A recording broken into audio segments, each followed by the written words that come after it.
नमस्कार दोस्तों, स्वागत है आपका मेरे चैनल कॉमिक्स लाइफ में। शुरू करते हैं गगन सीरीज की एक और मज़ेदार कॉमिक्स, समुद्र की शहजादी। समुद्र की शहजादी, लेखक तरुण कुमार वाही, चित्रांकन विकास ठाकुर, संपादन मनीष चंद्रगुप्त।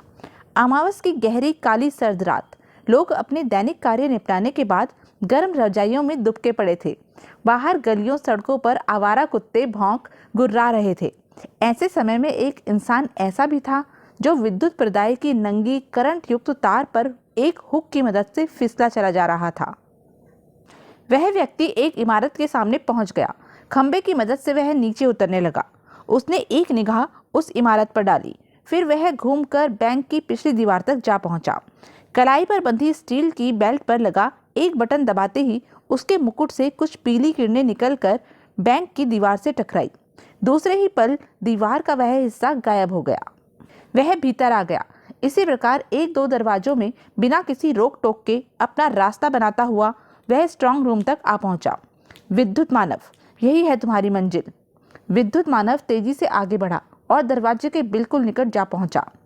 लोहे के इस दरवाजे को तुम पल भर में पिघला सकते हो। कलाई बेल्ट का बटन दबाते ही मुकुट से पीली किरणें निकली। लोहे के मजबूत द्वार में इतना बड़ा छेद हो गया कि अब वह आराम से भीतर जा सकता था। हा हा हा, वह स्ट्रांग रूम के भीतर पहुंच गया। हा हा हा, शहर के सबसे बड़े बैंक की यह सारी दौलत अब मेरी है। हा हा हा, जिसे तुम अब एक विशेष बैग में भरकर यहाँ ले आओगे विद्युत मानव। ठीक उसी क्षण, जिस क्षण वह रहस्यमय व्यक्ति स्ट्रांग रूम में प्रविष्ट हुआ था, वहां से केवल 400 गज दूर विशेष पुलिस चौकी के कंट्रोल बोर्ड पर लगा एक लाल बल्ब जलने लगा। अरे खतरा, कोई बैंक के स्ट्रांग रूम में प्रविष्ट हो चुका है। मुझे फौरन खतरे का सायरन बजाना चाहिए। उसने खतरे का बटन दबा दिया। खतरे का सायरन बजते ही बैंक की सुरक्षा के लिए तैनात सुरक्षा गार्ड तुरंत अलर्ट हो गए।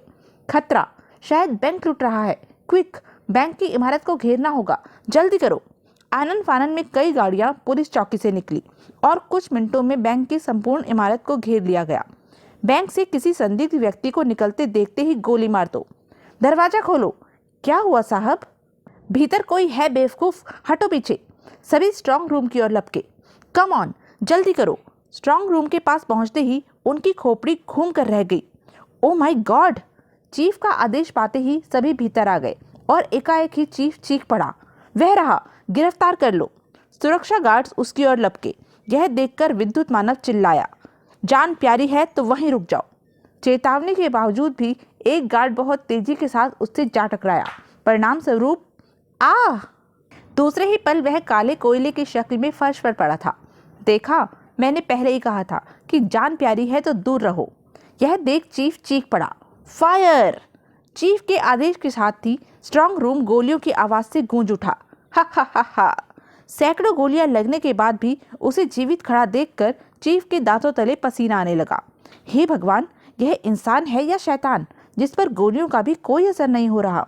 सहसा कुछ सोचकर वह चिल्लाया, इसके सिर पर गोली मारो। एक बार गार्ड्स ने उसके सिर का निशाना बांधकर फायर कर दिए। हा हा हा, तुम सब मरने पर ही तुले हो तो यह लो, विद्युत मानव का एक हल्का हमला ही काफी है तुम सबके लिए। दूसरे ही पल विद्युत मानव के मुकुट से पीली किरणें निकलकर एक गार्ड से टकराई और धड़ाम! उस भयानक दृश्य को देखकर चीफ के मुंह से भी चीख निकल गई। नहीं! फिर इससे पहले कि चीफ कोई अगला आदेश दे पाता, विद्युत मानव का कहर उन पर भी टूट पड़ा। धड़ाम धड़ाम धड़ाम! हा हा हा!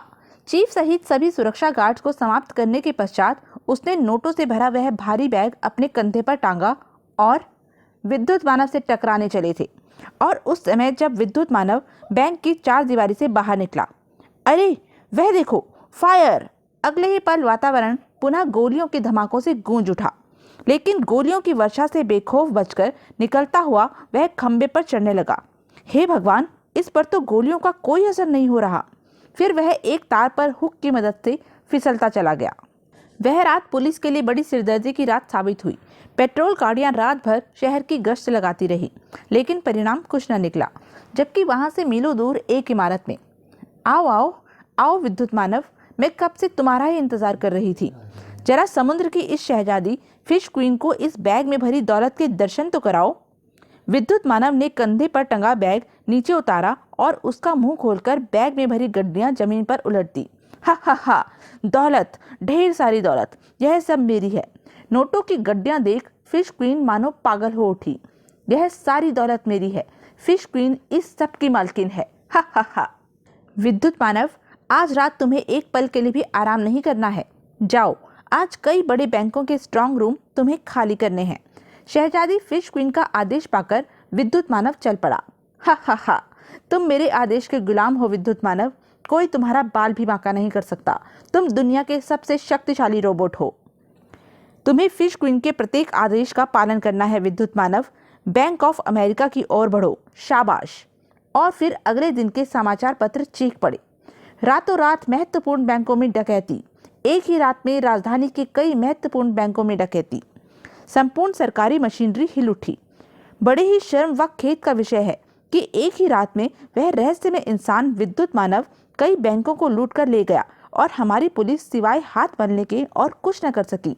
कैसे भी हो, हमें उस रहस्यमय व्यक्ति का रहस्य जानना ही होगा। हम पूरी कोशिश करेंगे सर।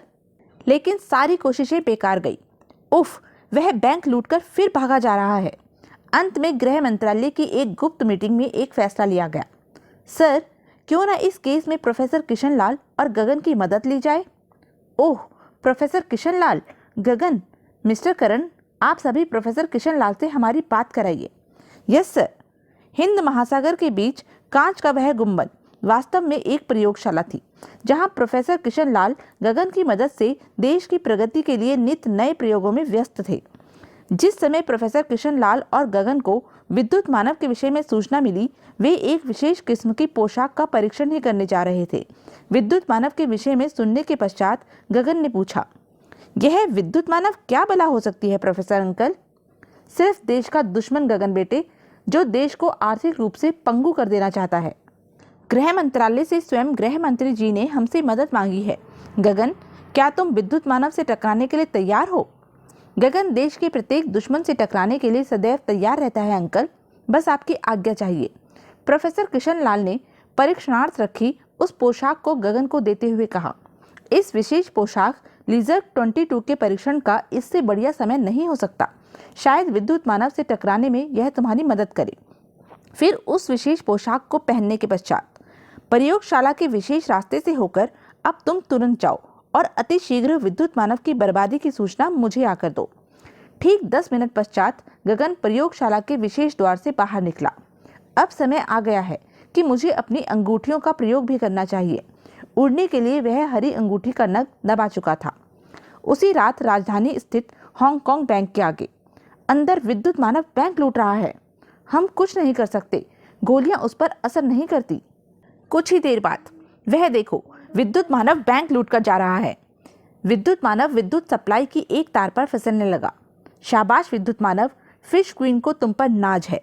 लेकिन विद्युत मानव के लिए आज की रात व्यवधान की रात थी, क्योंकि आगे गगन उसका इंतजार कर रहा था। आ जाओ प्यारे लाल, जरा हमसे भी तो मिलते जाओ, देखें क्या भला हो तुम। नीचे खड़े पुलिसकर्मी उस नए व्यक्ति को देखकर चौंक पड़े।